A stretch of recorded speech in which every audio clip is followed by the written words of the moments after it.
ಈ ಶಕ್ತಿಶಾಲಿ ದಿನ ನೀವು ಅಕ್ಕಿ ಡಬ್ಬದಲ್ಲಿ ಈ ವಸ್ತು ಹಾಕಿ ಸಾಕು, 4 ಕಡೆಯಿಂದ ಹಣ ಹರಿದು ಬರುತ್ತದೆ. ನಿಮ್ಮ ಮನೆಯಲ್ಲಿ ಸಂಪತ್ತಿಗೆ ಕೊರತೆಯಾಗುವುದಿಲ್ಲ. ಈ ದಿನ ಅಕ್ಕಿ ಡಬ್ಬದಲ್ಲಿ ಇದನ್ನು ಹಾಕೋದ್ರಿಂದ ಲಕ್ಷ್ಮೀದೇವಿ ನಿಮ್ಮ ಮನೆಗೆ ಬಂದು ಬೇಕಾದಷ್ಟು ಸಂಪತ್ತನ್ನು ನೀಡುತ್ತಾಳೆ. ಈ ದಿನ ಅಕ್ಕಿ ಡಬ್ಬದಲ್ಲಿ ಇದನ್ನು ಹಾಕಿದರೆ ಲಕ್ಷ್ಮೀದೇವಿಯ ಅನುಗ್ರಹ ಸಿಗುತ್ತದೆ. ಬೇಡಿಕೊಂಡ ಆಸೆಗಳು ಈಡೇರುತ್ತವೆ. ಎಲ್ಲ ಕಷ್ಟಗಳು ದೂರವಾಗುತ್ತವೆ. ಸುಖ ಸಂತೋಷಗಳಿಂದ ಮತ್ತು ಅಷ್ಟೈಶ್ವರ್ಯಗಳಿಂದ ತುಂಬಿರುತ್ತೀರಿ. ಅತ್ಯಂತ ಅದ್ಭುತ ಫಲಿತಾಂಶಗಳು ಬರುತ್ತವೆ. ಬೇಡಿದಷ್ಟು ಐಶ್ವರ್ಯ ಬರುತ್ತದೆ. ಹಣಕ್ಕೆ ಎಂದಿಗೂ ಕೊರತೆ ಬರುವುದಿಲ್ಲ. ಹಣ ಸಂಪಾದನೆ ವಿಪರೀತವಾಗಿ ಹೆಚ್ಚಾಗುತ್ತದೆ. ಆರ್ಥಿಕ ಸಮಸ್ಯೆಗಳಿರುವುದಿಲ್ಲ. ಎಲ್ಲವೂ ಪರಿಹಾರವಾಗುತ್ತವೆ. ಬಡತನದ ಕಷ್ಟಗಳು ದೂರವಾಗುತ್ತವೆ. ಅನೇಕ ಜನರು ಸಾಲದ ಬಾಧೆಗಳಿಂದ ಹಣ ಕೈಯಲ್ಲಿ ನಿಲ್ತಿಲ್ಲ ಎಂದು ತುಂಬ ದುಃಖ ಪಡುತ್ತಿರುತ್ತಾರೆ. ಅಂಥವರು ಈ ದಿನ ಈ ಪರಿಹಾರವನ್ನು ಮಾಡಿಕೊಂಡ್ರೆ ಉತ್ತಮ ಫಲಿತಾಂಶಗಳು ಬರುತ್ತವೆ. ಹಾಗಾದರೆ ಏನು ಮಾಡಬೇಕು ಅಂತ ಈ ವಿಡಿಯೋದಲ್ಲಿ ವಿವರವಾಗಿ ತಿಳಿದುಕೊಳ್ಳೋಣ. ಅದಕ್ಕೂ ಮುನ್ನ ನೀವಿನ್ನು ಚಾನಲ್ಗೆ ಸಬ್ಸ್ಕ್ರೈಬ್ ಆಗಿಲ್ಲ ಅಂದರೆ ಈಗಲೇ ಸಬ್ಸ್ಕ್ರೈಬ್ ಆಗಿ, ಹಾಗೆ ವಿಡಿಯೋಗೆ ಲೈಕ್ ಮಾಡಿ, ವಿಡಿಯೋ ಸ್ಕಿಪ್ ಮಾಡದೆ ಕೊನೆ ತನಕ ನೋಡಿ. ಎಲ್ಲರೂ ಭಕ್ತಿಯಿಂದ ಓಂ ಶ್ರೀ ಮಹಾಲಕ್ಷ್ಮಿ ನಮಃ ಅಂತ ಕಮೆಂಟ್ ಮಾಡಿ. ನಮ್ಮ ಹಿಂದೂ ಸಂಪ್ರದಾಯದಲ್ಲಿ ಹಬ್ಬಗಳಿಗೆ ಒಂದು ವಿಶೇಷ ಸ್ಥಾನವಿದೆ.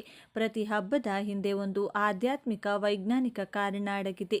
ಅದಕ್ಕಾಗಿಯೇ ಇಂದು ಮಾಡುವ ಲಕ್ಷ್ಮೀ ಪೂಜೆಗೆ ಹೆಚ್ಚಿನ ಪ್ರಾಮುಖ್ಯತೆ ಇದೆ.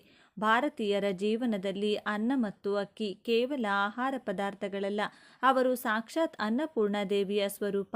ಅಕ್ಕಿಯನ್ನ ಧಾನ್ಯ ಎನ್ನುತ್ತಾರೆ. ಧಾನ್ಯ ಲಕ್ಷ್ಮಿ ಎಂದು ಕರೆಯುತ್ತಾರೆ. ಅಂದರೆ ಅಕ್ಕಿ ಇರುವ ಮನೆ ಲಕ್ಷ್ಮೀ ದೇವಿಗೆ ಸಮಾನ. ಅದಕ್ಕಾಗಿಯೇ ನಮ್ಮ ಹಿರಿಯರು ಎಂದಿಗೂ ಅಕ್ಕಿ ಡಬ್ಬವನ್ನು ಸಂಪೂರ್ಣವಾಗಿ ಖಾಲಿ ಮಾಡಲು ಬಿಡುವುದಿಲ್ಲ. ಡಬ್ಬದ ತಳದಲ್ಲಿ ಯಾವಾಗಲೂ ಸ್ವಲ್ಪ ಅಕ್ಕಿ ಇರುವಂತೆ ನೋಡಿಕೊಳ್ಳುತ್ತಾರೆ. ಅಕ್ಕಿ ಡಬ್ಬ ತುಂಬಿದರೆ ಆ ಮನೆಯಲ್ಲಿ ಹಣ ಮತ್ತು ಆಹಾರಕ್ಕೆ ಯಾವುದೇ ಕೊರತೆ ಇರುವುದಿಲ್ಲ ಮತ್ತು ಆ ಮನೆ ಸಮೃದ್ಧವಾಗಿರುತ್ತದೆ ಎಂದು ನಂಬುತ್ತಾರೆ. ಅಕ್ಕಿ ಡಬ್ಬವನ್ನು ಕೇವಲ ಒಂದು ವಸ್ತುವಾಗಿ ನೋಡದೆ ನಮ್ಮ ಮನೆಯ ಐಶ್ವರ್ಯವನ್ನು ಸಂಗ್ರಹಿಸುವ ಪವಿತ್ರ ಪಾತ್ರೆಯಾಗಿ ಪರಿಗಣಿಸಬೇಕು.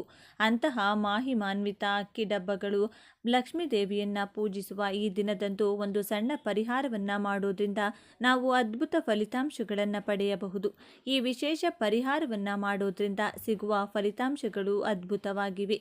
ಇದು ಕೇವಲ ಹಣಕ್ಕೆ ಸಂಬಂಧಿಸಿದ್ದು ಮಾತ್ರವಲ್ಲ, ನಮ್ಮ ಜೀವನದಲ್ಲಿ ಅನೇಕ ಸಮಸ್ಯೆಗಳಿಗೆ ಪರಿಹಾರವನ್ನು ನೀಡುತ್ತದೆ. ಈ ಪರಿಹಾರದ ಮುಖ್ಯ ಉದ್ದೇಶವೆಂದರೆ ಮನೆಯಲ್ಲಿ ಜನಪ್ರಿಯತೆಯನ್ನು ಹೆಚ್ಚಿಸುವುದು, ಹಣ ಬಂದು ನಿಲ್ಲದಿರುವುದು, ಅನಗತ್ಯ ಖರ್ಚುಗಳು ಹೆಚ್ಚಾಗುವುದು ಮುಂತಾದ ಸಮಸ್ಯೆಗಳಿಂದ ಬಳಲುತ್ತಿರುವವರಿಗೆ ಇದು ದಿವ್ಯ ಔಷಧಿಯಂತೆ ಕೆಲಸ ಮಾಡುತ್ತದೆ. ಈ ಪರಿಹಾರವನ್ನು ಮಾಡಿದ ನಂತರ ಹಣದ ಕೊರತೆ ಇಲ್ಲದೆ ಬಂದ ಸಂಪತ್ತು ಸ್ಥಿರವಾಗಿ ಉಳಿಯುತ್ತದೆ. ಅಂದರೆ ನಿಮ್ಮ ಮನೆಯಲ್ಲಿ ಐಶ್ವರ್ಯ ನೆಲೆಸಿ ತಲೆಮಾರುಗಳಿಗೆ ಸಾಕಾಗುವಷ್ಟು ಸಂಪತ್ತು ವೃದ್ಧಿಯಾಗುತ್ತದೆ. ಅನೇಕ ಜನರನ್ನು ಕಾಡುವ ಪ್ರಮುಖ ಸಮಸ್ಯೆ ಸಾಲಗಳು. ಎಷ್ಟೇ ಸಂಪಾದಿಸಿದರೂ ಸಾಲ ತೀರಿಸದಿರುವುದು, ಬಡ್ಡಿಗಳು ಹೆಚ್ಚಾಗುವುದು ಮಾನಸಿಕ ನೆಮ್ಮದಿಯನ್ನು ದೂರ ಮಾಡುತ್ತದೆ. ಈ ಪರಿಹಾರವು ಲಕ್ಷ್ಮೀದೇವಿಯ ಅನುಗ್ರಹವನ್ನು ನೀಡಿ ಸಾಲ ತೀರಿಸುವ ಮಾರ್ಗಗಳನ್ನು ತೋರಿಸುತ್ತದೆ. ಆದಾಯ ಹೆಚ್ಚಾಗಿ ಕ್ರಮೇಣ ಸಾಲದ ಹೊರೆಯಿಂದ ಹೊರಬರುತ್ತಾರೆ. ಮನೆಯಲ್ಲಿ ಹಣವಿಲ್ಲದಿದ್ದರೆ ಸಣ್ಣ ವಿಷಯಗಳಿಗೂ ಜಗಳಗಳು ಮತ್ತು ಭಿನ್ನಾಭಿಪ್ರಾಯಗಳುಂಟಾಗುತ್ತವೆ. ಆರ್ಥಿಕ ಸ್ಥಿರತೆ ಇದ್ದಾಗ ಕುಟುಂಬದಲ್ಲಿ ಶಾಂತಿ ಮತ್ತು ಸಂತೋಷ ನೆಲೆಸುತ್ತದೆ. ಈ ಪರಿಹಾರವು ಮನೆಗೆ ಸಕಾರಾತ್ಮಕ ಶಕ್ತಿಯನ್ನು ತರುತ್ತದೆ ಮತ್ತು ಗಂಡ ಮತ್ತು ಹೆಂಡತಿ ಹಾಗೂ ಕುಟುಂಬ ಸದಸ್ಯರ ನಡುವಿನ ಬಾಂಧವ್ಯವನ್ನು ಹೆಚ್ಚಿಸುತ್ತದೆ. ವ್ಯಾಪಾರದಲ್ಲಿ ನಷ್ಟವಾಗುತ್ತದೆ ಅಥವಾ ಉದ್ಯೋಗದಲ್ಲಿ ಬಡ್ತಿ ಸಿಗದಿದ್ದರೆ ಈ ಪರಿಹಾರವು ಬಹಳಷ್ಟು ಸಹಾಯ ಮಾಡುತ್ತದೆ. ಇದು ನಿಮ್ಮ ಪ್ರಯತ್ನಗಳಿಗೆ ದೈವಿಕ ಶಕ್ತಿಯನ್ನು ಸೇರಿಸಿ ನೀವು ಮಾಡುವ ಕೆಲಸದಲ್ಲಿ ಯಶಸ್ಸನ್ನು ನೀಡುತ್ತದೆ. ನೀವು ಹೊಸ ಅವಕಾಶಗಳು ನಿಮ್ಮನ್ನು ಹುಡುಕಿಕೊಂಡು ಬರುತ್ತದೆ. ಒಂದೇ ಮಾತಿನಲ್ಲಿ ಹೇಳೋದಾದರೆ ಈ ಪರಿಹಾರವು ಶಕ್ತಿಯುತ ಕಾರ್ಯವನ್ನು ನಿರ್ವಹಿಸುತ್ತದೆ. ನಿಮ್ಮ ಮನೆಗೆ ಹಣ, ಸಂಪತ್ತು ಮತ್ತು ಸಂತೋಷವನ್ನು ಆಕರ್ಷಿಸುತ್ತದೆ. ನಿಮ್ಮ ಮನೆಯ ಅಕ್ಕಿ ಡಬ್ಬ ಯಾವಾಗಲೂ ತುಂಬಿರುತ್ತದೆ. ನಿಮ್ಮ ಬೀರು ಕೂಡ ಯಾವಾಗಲೂ ಹಣದಿಂದ ತುಂಬಿರುತ್ತದೆ. ಪೂರ್ಣ ನಂಬಿಕೆ ಮತ್ತು ಭಕ್ತಿಯಿಂದ ಈ ಪರಿಹಾರವನ್ನು ಮಾಡಿದರೆ ಸಾಕ್ಷಾತ್ ಲಕ್ಷ್ಮೀದೇವಿ ನಿಮ್ಮ ಮನೆಯಲ್ಲಿ ನೆಲೆಸುತ್ತಾಳೆ ಎಂಬುದರಲ್ಲಿ ಯಾವುದೇ ಸಂದೇಹವಿಲ್ಲ. ಈಗ ನಾವು ಈ ಅತ್ಯಂತ ಶಕ್ತಿಶಾಲಿ ಮತ್ತು ಸುಲಭವಾದ ಪರಿಹಾರವನ್ನು ಹೇಗೆ ಮಾಡಬೇಕೆಂದು ವಿವರವಾಗಿ ತಿಳಿದುಕೊಳ್ಳೋಣ. ಈ ಪರಿಹಾರವನ್ನು ಮಾಡಲು ಹೆಚ್ಚು ಖರ್ಚು ಕೂಡ ಆಗೋದಿಲ್ಲ. ನಮ್ಮ ಮನೆಯಲ್ಲಿರುವ ವಸ್ತುಗಳಿಂದಲೇ ಇದನ್ನು ಪೂರ್ಣಗೊಳಿಸಬಹುದು. ಪರಿಹಾರ ಮಾಡಲು ಬೇಕಾದ ವಸ್ತುಗಳು: ಬಿಳಿ ಬಟ್ಟೆ, ಒಂದು ಸಣ್ಣ ಕೈವಸ್ತ್ರದ ಗಾತ್ರದ ಹೊಸ ಬಿಳಿ ಬಟ್ಟೆ. ಬಿಳಿ ಬಣ್ಣವು ಶುದ್ಧತೆ, ಶಾಂತಿ ಮತ್ತು ಪವಿತ್ರತೆಯ ಸಂಕೇತವಾಗಿದೆ. ಇದು ಚಂದ್ರನಿಗೆ ಸಂಬಂಧಿಸಿದ ಬಣ್ಣ. ಚಂದ್ರನು ಮನಸ್ಸು ಮತ್ತು ಸಂಪತ್ತಿಗೆ ಕಾರಣನಾಗಿದ್ದಾನೆ. ಆದ್ದರಿಂದ ಬಿಳಿ ಬಟ್ಟೆಯನ್ನು ಬಳಸೋದ್ರಿಂದ ನಮ್ಮ ಸಂಕಲ್ಪವು ಶುದ್ಧವಾಗಿ ನೆರವೇರುತ್ತದೆ. ಎರಡನೆಯದು 5 ನಾಣ್ಯಗಳು.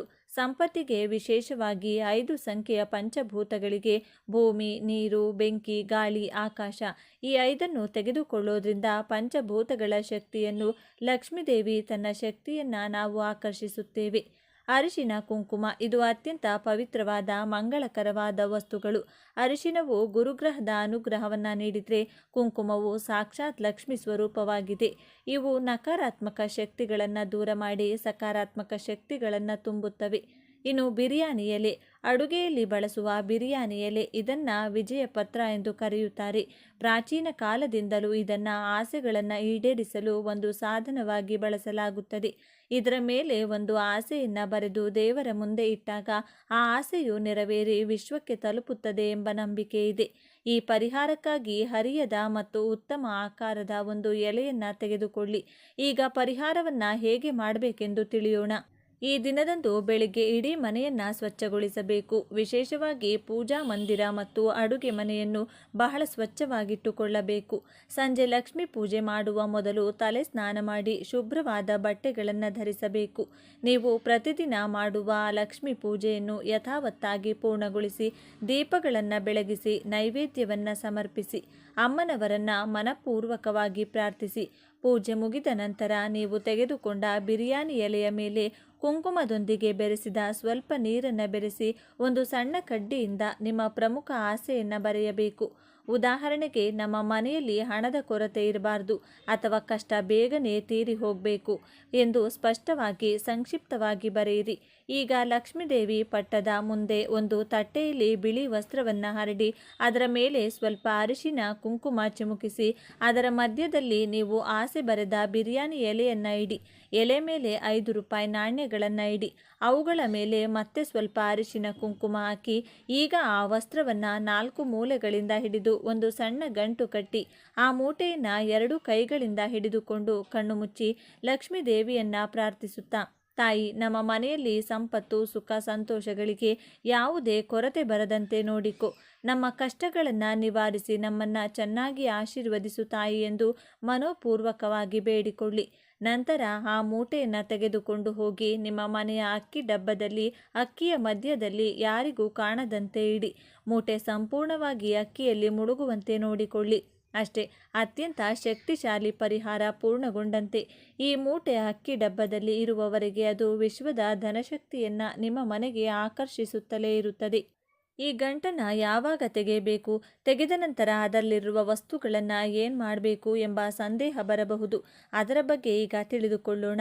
ಈ ಪರಿಹಾರ ಮಾಡಿದ ನಂತರ ಆ ಗಂಟನ್ನು ಅಕ್ಕಿ ಡಬ್ಬದಿಂದ ಕನಿಷ್ಠ 6 ತಿಂಗಳ ಕಾಲ ತೆಗೆಯಬಾರದು. 6 ತಿಂಗಳ ನಂತರ ಬರುವ ಯಾವುದೇ ಒಂದು ಶುಭ ದಿನದಂದು, ಪೌರ್ಣಮಿಯ ಎಂದು ಅಥವಾ ಶುಕ್ರವಾರದಂದು ಅಥವಾ ಯಾವುದೇ ಹಬ್ಬದ ದಿನಗಳಂದು ಆ ಗಂಟನ್ನು ಹೊರತೆಗೆಯಬೇಕು. ಗಂಟು ಬಿಚ್ಚಿದ ನಂತರ ಅದರಲ್ಲಿರುವ 5 ರೂಪಾಯಿ ನಾಣ್ಯಗಳನ್ನು ತೆಗೆದು ಅವುಗಳನ್ನು ಶುಭ್ರವಾಗಿ ನೀರಿನಿಂದ ತೊಳೆದು ನಿಮ್ಮ ಬೀರುವಿನಲ್ಲಿ ಅಥವಾ ಹಣ ಇಡುವ ಸ್ಥಳದಲ್ಲಿಟ್ಟುಕೊಳ್ಳಬೇಕು. ಈ ನಾಣ್ಯಗಳು ಲಕ್ಷ್ಮೀ ದೇವಿಯ ಶಕ್ತಿಯಿಂದ ಅಭಿಮಂತ್ರಿಸಲ್ಪಟ್ಟಿರುತ್ತವೆ. ಆದ್ದರಿಂದ ಅವು ಮನೆಯಲ್ಲಿರುವ ಹಣಕ್ಕೆ ಹೆಚ್ಚುವರಿ ಆಕರ್ಷಣೆಯ ಶಕ್ತಿಯಾಗಿ ಕಾರ್ಯನಿರ್ವಹಿಸಿ ಹಣವನ್ನು ವೃದ್ಧಿಸುತ್ತವೆ. ನಿಮ್ಮ ಆಸೆ ಬರೆದಿರುವ ಆ ಬಿರಿಯಾನಿ ಎಲೆಯನ್ನು ತೆಗೆದುಕೊಂಡು ಅದನ್ನು ಸುಟ್ಟಬೇಕು. ಎಲೆಯನ್ನು ಸುಟ್ಟ ನಂತರ ಬಂದ ಬೂದಿಯನ್ನು ಮನೆಯ ಆವರಣದಲ್ಲಿ ಚಿಮುಕಿಸಬಹುದು ಅಥವಾ ಯಾವುದೇ ಮರದ ಬುಡದಲ್ಲಿ ಹಾಕಬಹುದು. ನಿಮ್ಮ ಆಸೆ ವಿಶ್ವಕ್ಕೆ ತಲುಪಿದೆ ಮತ್ತು ಅದು ಈಡೇರಿದೆ ಎಂದು ಇದರ ಅರ್ಥ. ನಂತರ ಅರಿಶಿನ ಕುಂಕುಮವನ್ನು ಯಾವುದೇ ಮರದ ಬುಡದಲ್ಲಿ ಅಥವಾ ತುಳಸಿ ಕಟ್ಟೆಯಲ್ಲಿ ಹಾಕಬೇಕು. ಪವಿತ್ರವಾದ ವಸ್ತುಗಳನ್ನು ಎಂದಿಗೂ ತುಳಿಯುವ ಸ್ಥಳದಲ್ಲಿ ಹಾಕಬಾರದು. ಆ ಗಂಟು ಕಟ್ಟಿದ ಬಿಳಿ ಬಟ್ಟೆಯನ್ನು ಸ್ವಚ್ಛವಾಗಿ ತೊಳೆದು ಒಣಗಿಸಿ ಸುರಕ್ಷಿತವಾಗಿಡಬೇಕು. ಅದನ್ನು ಮತ್ತೆ ಯಾವುದೇ ಇಂತಹ ದೇವ ಕಾರ್ಯಕ್ಕೆ ಅಥವಾ ಪರಿಹಾರಕ್ಕೆ ಬಳಸಬಹುದು. ಈ ಪರಿಹಾರವು ಎಷ್ಟೇ ಶಕ್ತಿಶಾಲಿಯಾಗಿದ್ದರೂ ಇದನ್ನು ಮಾಡುವವರಿಗೆ ದೇವರ ಮೇಲೆ ಸಂಪೂರ್ಣ ನಂಬಿಕೆ ಮತ್ತು ಭಕ್ತಿ ಇರುವುದು ಬಹಳ ಮುಖ್ಯ. ನಂಬಿಕೆಯಿಂದ ಆಚರಿಸಿದರೆ ಫಲಿತಾಂಶಗಳು ಖಂಡಿತವಾಗಿಯೂ ಕಾಣಿಸುತ್ತವೆ. ನಿಮ್ಮೆಲ್ಲರ ಜೀವನದಲ್ಲಿ ಮತ್ತಷ್ಟು ಬೆಳಕು ತುಂಬಲಿ ಮತ್ತು ಲಕ್ಷ್ಮೀ ದೇವಿಯ ಕರುಣೆ ನಿಮ್ಮ ಮೇಲೆ ಸದಾ ಇರಲಿ ಎಂದು ನಾವು ಮನೋಪೂರ್ವಕವಾಗಿ ಹಾರೈಸುತ್ತೇವೆ. ಇವತ್ತಿನ ವಿಡಿಯೋವನ್ನು ಮುಗಿಸ್ತಿದ್ದೇನೆ. ಎಲ್ಲರಿಗೂ ಶುಭವಾಗಲಿ. ಈ ವಿಚಾರಗಳು ನಿಮಗೆ ಇಷ್ಟ ಆಗಿದೆ ಅಂತ ಭಾವಿಸ್ತಿದ್ದೇನೆ. ಇಷ್ಟ ಆಗಿದ್ರೆ ನಮ್ಮ ಚಾನಲ್ನ ತಪ್ಪದೇ ಸಬ್ಸ್ಕ್ರೈಬ್ ಮಾಡ್ಕೊಳ್ಳಿ.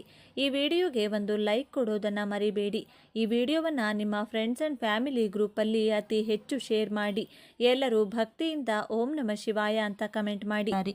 ಈ ದಿನ ರಾತ್ರಿ ಮಲಗುವ ಮೊದಲು ಈ ಗ್ಯಾಸ್ ಸ್ಟವ್ ಕೆಳಗಡೆ ಇಡಿ ಸಾಕು. ಬೆಳಗಾಗುವಷ್ಟರಲ್ಲಿ ಲಕ್ಷ್ಮೀದೇವಿ ಕೋಟಿಗಟ್ಟಲೆ ಹಣವನ್ನು ಸುರಿಸುತ್ತಾಳೆ. ನಿಮ್ಮ ನೀರಿನ ಕೊರತೆಯನ್ನು ನೀಗಿಸುತ್ತದೆ. ನಿಮ್ಮ ಎಲ್ಲ ಆರ್ಥಿಕ ಸಮಸ್ಯೆಗಳು ಪರಿಹಾರವಾಗುತ್ತವೆ. ಈ ದಿನ ಲಕ್ಷ್ಮೀ ದೇವಿಗೆ ಅತ್ಯಂತ ಪ್ರಿಯವಾದ ದಿನ. ನಾವೆಲ್ಲರೂ ತುಂಬ ಕಷ್ಟಪಟ್ಟು ಸಂಪಾದಿಸುತ್ತೇವೆ, ಆದರೆ ಈ ಹಣ ಕೈಯಲ್ಲಿ ನಿಲ್ಲುತ್ತಿಲ್ಲ. ಅನಗತ್ಯ ಖರ್ಚುಗಳು ಹೆಚ್ಚಾಗುತ್ತಿವೆ. ಮನೆಯಲ್ಲಿ ಯಾವುದೋ ಒಂದು ರೂಪದಲ್ಲಿ ಆರ್ಥಿಕ ತೊಂದರೆಗಳು ಕಾಡುತ್ತಿವೆ ಎಂದು ಅನೇಕರು ಚಿಂತಿಸುತ್ತಾರೆ. ಆದರೆ ನಮ್ಮ ಪುರಾಣಗಳು ಮತ್ತು ಶಾಸ್ತ್ರಗಳ ಪ್ರಕಾರ ನಮ್ಮ ಮನೆಯಲ್ಲಿ ನಮಗೆ ತಿಳಿಯದೆ ನಾವು ಮಾಡುವ ಸಣ್ಣ ಪುಟ್ಟ ತಪ್ಪುಗಳು ಅಥವಾ ನಾವು ಪಾಲಿಸದ ಕೆಲವು ನಿಯಮಗಳಿಂದಲೇ ಈ ದಾರಿದ್ರ್ಯ ನಮ್ಮನ್ನು ಕಾಡುತ್ತದೆ. ಮುಖ್ಯವಾಗಿ ನಮ್ಮ ಅಡುಗೆ ಮನೆ ಲಕ್ಷ್ಮೀದೇವಿ ನೆಲೆಸಿರುವ ಅದ್ಭುತ ಸ್ಥಳ. ಅಡುಗೆ ಮನೆಯಲ್ಲಿರುವ ಗ್ಯಾಸ್ ಸ್ಟವ್ ಕೇವಲ ಅಡುಗೆ ಮಾಡುವ ವಸ್ತುವಲ್ಲ, ಅದು ಸಾಕ್ಷಾತ್ ಅಗ್ನಿದೇವನ ಸ್ವರೂಪ ಮತ್ತು ನಮ್ಮ ಹೊಟ್ಟೆ ತುಂಬಿಸುವ ಅನ್ನಪೂರ್ಣ ದೇವಿಗೆ ವಿಶೇಷವಾದ ಈ ಗ್ಯಾಸ್ ಸ್ಟವ್ ವಿಷಯದಲ್ಲಿ ನಾವು ಎಷ್ಟು ಜಾಗರೂಕರಾಗಿರುತ್ತೇವೆಯೋ ಅಷ್ಟು ಲಕ್ಷ್ಮೀ ಕಟಾಕ್ಷ ನಮ್ಮ ಮೇಲಿರುತ್ತದೆ. ಮುಖ್ಯವಾಗಿ ಈ ದಿನ ರಾತ್ರಿ ಮಲಗುವ ಮೊದಲು ಗ್ಯಾಸ್ ಸ್ಟವ್ ಕೆಳಗೆ ಇದನ್ನು ಇಟ್ಟರೆ ಸಾಕು. ಲಕ್ಷ್ಮೀದೇವಿಯ ಅನುಗ್ರಹ ಸಿಗುತ್ತದೆ ಎಂದು ಸಿದ್ಧಶಾಸ್ತ್ರ ಹೇಳುತ್ತದೆ. ಇದು ಬಹಳ ಶಕ್ತಿಶಾಲಿ ಪರಿಹಾರ. ಇದನ್ನು ನೀವು ಶ್ರದ್ಧೆ ಭಕ್ತಿಯಿಂದ ಮಾಡಿದರೆ ಖಂಡಿತವಾಗಿಯೂ ನಿಮ್ಮ ಮನೆಯಲ್ಲಿರುವ ನಕಾರಾತ್ಮಕ ಶಕ್ತಿ ಸಂಪೂರ್ಣವಾಗಿ ಹೋಗಿ ಬೆಳಗಾಗುವಷ್ಟರಲ್ಲಿ ಲಕ್ಷ್ಮೀದೇವಿಯ ಅನುಗ್ರಹ ನಿಮ್ಮ ಮನೆಯ ಮೇಲೆ ಮಳೆಯಂತೆ ಸುರಿಯುತ್ತದೆ.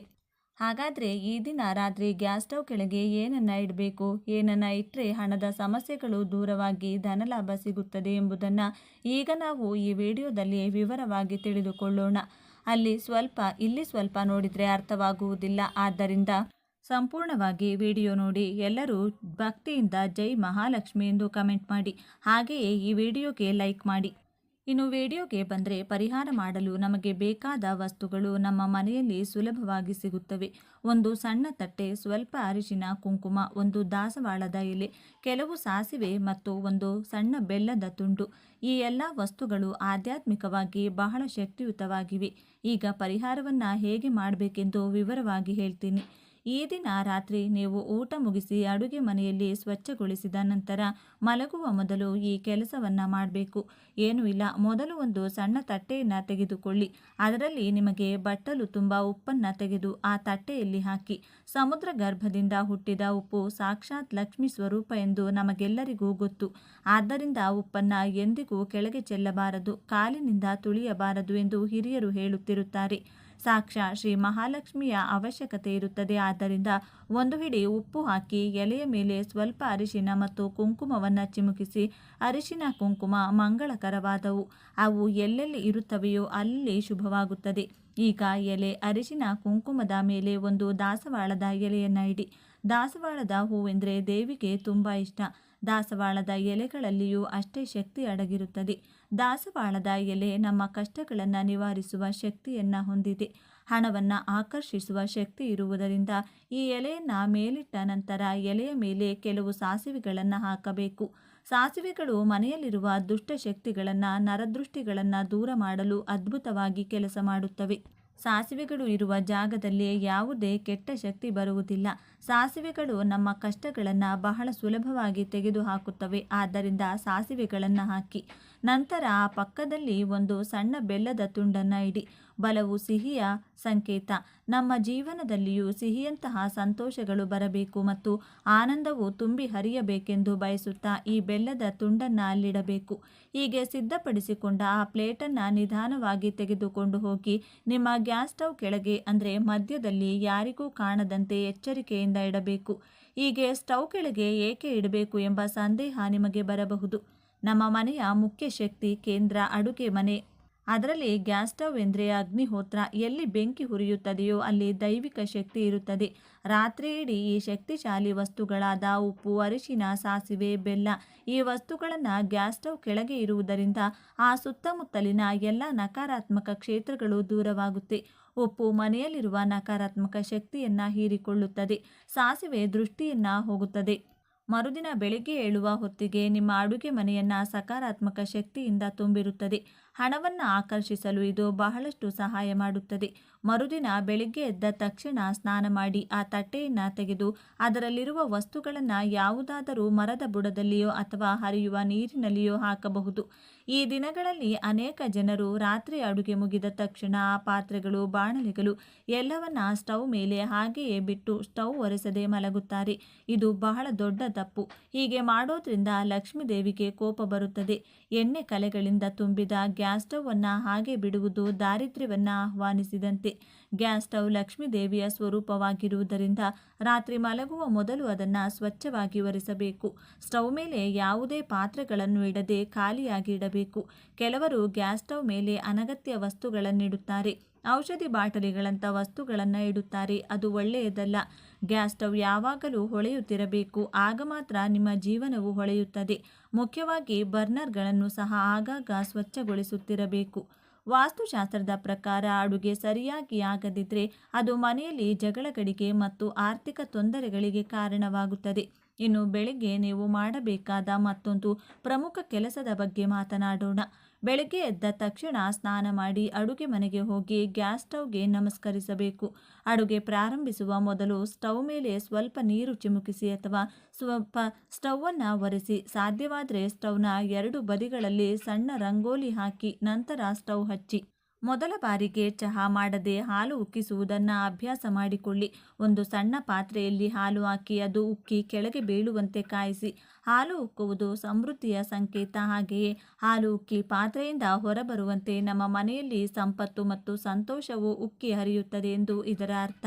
ಹಾಲು ಉಕ್ಕುತ್ತಿರುವಾಗ ನಿಮ್ಮ ಇಷ್ಟ ದೇವರನ್ನು ಅಥವಾ ಲಕ್ಷ್ಮೀ ದೇವಿಯನ್ನು ಮನಸ್ಸಿನಲ್ಲಿ ನೆನೆದು ನಮ್ಮ ಮನೆ ಯಾವಾಗಲೂ ಹಾಗೆಯೇ ಸಿರಿ ಸಂಪತ್ತುಗಳಿಂದ ತುಂಬಿರಲಿ ಎಂದು ಪ್ರಾರ್ಥಿಸಿ. ಆ ಉಕ್ಕಿ ಹರಿಯುವ ಹಾಲಿಗೆ ಸ್ವಲ್ಪ ಸಕ್ಕರೆ ಹಾಕಿ ನಿಧಾನವಾಗಿ ಮನೆಯವರೆಲ್ಲರೂ ಹಾಲು ಕುಡಿದರೆ ತುಂಬ ಒಳ್ಳೆಯದು. ಈ ದಿನ ಗ್ಯಾಸ್ ಸ್ಟವನ್ನು ಪೂಜಿಸುವುದು ಎಂದರೆ ಸಾಕ್ಷಾತ್ ಆ ಮಹಾಲಕ್ಷ್ಮಿಯನ್ನು ಪೂಜಿಸುವುದು. ಏಕೆಂದರೆ ಮಹಿಳೆಯರು ತಮ್ಮ ಜೀವನದ ಹೆಚ್ಚಿನ ಭಾಗವನ್ನು ಅಡುಗೆ ಮನೆಯಲ್ಲಿ ಕಳೆಯುತ್ತಾರೆ. ಅಡುಗೆ ಮಾಡುವಾಗ ಕಿರಿಕಿರಿಗೊಳ್ಳದೆ, ಕೋಪಗೊಳ್ಳದೆ, ಶಾಂತ ಮನಸ್ಸಿನಿಂದ ಅಡುಗೆ ಮಾಡಿದರೆ ಆಹಾರವು ಅಮೋಘವಾಗಿ ಬದಲಾಗುತ್ತದೆ. ಅದೇ ಜಗಳ ಆಡುತ್ತಾ ಅಥವಾ ಬೈಯುತ್ತಾ ಅಡುಗೆ ಮಾಡಿದರೆ ಆಹಾರ ವಿಷವಾಗಿ ಬದಲಾಗಿ ತಿನ್ನಲು ಅನಾರೋಗ್ಯ ಮತ್ತು ಮನಸ್ತಾಪಗಳು ಬರುತ್ತವೆ. ಆದ್ದರಿಂದ ಗ್ಯಾಸ್ ಸ್ಟವನ್ನು ಕೇವಲ ಯಂತ್ರದಂತೆ ನೋಡಬೇಡಿ, ಅದನ್ನು ದೇವತೆಯಂತೆಯೂ ಭಾವಿಸಿ. ನಾವು ಹೇಳಿದ ಈ ಉಪ್ಪು ಮಂದಾರ ಎಲೆ ಪರಿಹಾರವು ತುಂಬ ಚಿಕ್ಕದಾಗಿರಬಹುದು, ಆದರೆ ಇದರ ಹಿಂದಿರುವ ಅರ್ಥವು ತುಂಬ ದೊಡ್ಡದು. ನಮ್ಮ ಪೂರ್ವಜರು ಏನೇ ಹೇಳಿದರೂ ಅದರಲ್ಲಿ ಒಂದು ವೈಜ್ಞಾನಿಕ ಮತ್ತು ಆಧ್ಯಾತ್ಮಿಕತೆ ಇರುತ್ತದೆ. ರಾತ್ರಿ ಪರಿಹಾರ ಮಾಡುವುದರಿಂದ ಬೆಳಿಗ್ಗೆ ಮನೆಯ ಪಾಸಿಟಿವ್ ವೈಬ್ರೇಷನ್ನಿಂದ ತುಂಬಿರುತ್ತದೆ. ಯಾವಾಗ ಮನೆ ಶಾಂತವಾಗಿ, ಸ್ವಚ್ಛವಾಗಿ, ಸುಗಂಧದಿಂದ ಕೂಡಿರುತ್ತದೆಯೋ ಅಲ್ಲಿ ಲಕ್ಷ್ಮೀ ದೇವಿ ನೆಲೆಸುತ್ತಾಳೆ. ಕೋಟಿಗಳನ್ನು ಸಂಪಾದಿಸುವುದು ಮುಖ್ಯವಲ್ಲ, ಸಂಪಾದಿಸಿದ ಹಣದಲ್ಲಿ ಸ್ವಲ್ಪವಾದರೂ ಉಳಿಸುವುದು ಮತ್ತು ಅದನ್ನು ಒಳ್ಳೆಯ ಕಾರ್ಯಗಳಿಗೆ ಬಳಸುವುದು ಮುಖ್ಯ. ಇದಕ್ಕೆ ಸಣ್ಣ ಸಣ್ಣ ಸಲಹೆಗಳು ಬಹಳಷ್ಟು ಸಹಾಯ ಮಾಡುತ್ತವೆ. ಆದ್ದರಿಂದ ನಾಳೆ ರಾತ್ರಿ ಪರಿಹಾರ ಮಾಡಿ ನೋಡಿ. ಒಂದು ತಟ್ಟೆಯಲ್ಲಿ ಉಪ್ಪು, ಅರಿಶಿನ, ಕುಂಕುಮ, ದಾಸವಾಳದ ಎಲೆ, ಸಾಸಿವೆ, ಬೆಲ್ಲವನ್ನು ಇಟ್ಟು ಗ್ಯಾಸ್ ಸ್ಟವ್ ಕೆಳಗೆ ಇಡಿ. ನಿಮ್ಮ ಕಷ್ಟಗಳು ಸಾಸಿವೆ ಸಿಡಿದಂತೆ ಮಾಯವಾಗುತ್ತವೆ. ನಿಮ್ಮ ಜೀವನದಲ್ಲಿ ಬೆಲ್ಲದಂತಹ ಸಿಹಿ ಸಿಗುತ್ತದೆ. ಲಕ್ಷ್ಮೀ ದೇವಿಯ ಅನುಗ್ರಹದಿಂದ ನಿಮ್ಮ ಆರ್ಥಿಕ ತೊಂದರೆಗಳು ದೂರವಾಗಿ ಧನ ಲಾಭವಾಗುತ್ತದೆ. ನಂಬಿಕೆಯಿಂದ ಮಾಡಿ, ಶುಭ ಫಲಿತಾಂಶಗಳನ್ನು ಪಡೆಯಿರಿ. ಇನ್ನು ನಾವು ಈಗ ಹೇಳುವ ಒಂದು ಸಣ್ಣ ಪರಿಹಾರವನ್ನು ಮಾಡಿದರೆ ನಿಮಗಿರುವ ಎಲ್ಲ ರೀತಿಯ ಸಮಸ್ಯೆಗಳು ದೂರವಾಗಿ ಅಪಾರವಾದ ಸಂತೋಷ ಸಿಗುತ್ತದೆ. ಜ್ಯೋತಿಷ್ಯ ತಜ್ಞರು ಏನಾಗಬಹುದು ಎಂದು ಹೇಳುತ್ತಾರೆ. ಆ ಪರಿಹಾರ ಏನು? ಈ ಪರಿಹಾರಕ್ಕೆ 21 ಏಲಕ್ಕಿ, 1 ಬಿಳಿ ಬಟ್ಟೆ ಬೇಕು. ಪ್ರಮುಖ ವಿಷಯವೇನೆಂದರೆ ಈ ಪರಿಹಾರವನ್ನು ಸ್ನಾನ ಮಾಡಿದ ನಂತರ ಮಾತ್ರ ಮಾಡಬೇಕು. ಅಂದರೆ ಸ್ನಾನ ಮಾಡಿದ ನಂತರ ಗಂಟೆಗಳ ಒಳಗೆ ಈ ಪರಿಹಾರವನ್ನು ಮಾಡಬೇಕು. ಈ ಒಂದು ವಿಷಯವನ್ನು ನೆನಪಿನಲ್ಲಿಡಿ. ಏನು ಮಾಡಬೇಕು ಎಂದು ಈಗ ನಾವು ತಿಳಿದುಕೊಳ್ಳೋಣ. ಮೊದಲು ಒಂದು ಬಿಳಿ ಬಟ್ಟೆಯನ್ನು ತೆಗೆದುಕೊಳ್ಳಿ. ಹೊಸದನ್ನು ತೆಗೆದುಕೊಳ್ಳಿ. ಅದರಲ್ಲಿ 11 ಏಲಕ್ಕಿಗಳನ್ನು ಹಾಕಿ. ಏಲಕ್ಕಿಗಳನ್ನು ಗಂಟು ಕಟ್ಟಿ ಈ ಗಂಟನ್ನು ಪೂಜಾ ಕೋಣೆಯಲ್ಲಿ ಅಥವಾ ದೇವರ ಫೋಟೋಗಳ ಹತ್ತಿರ ಇಡಿ.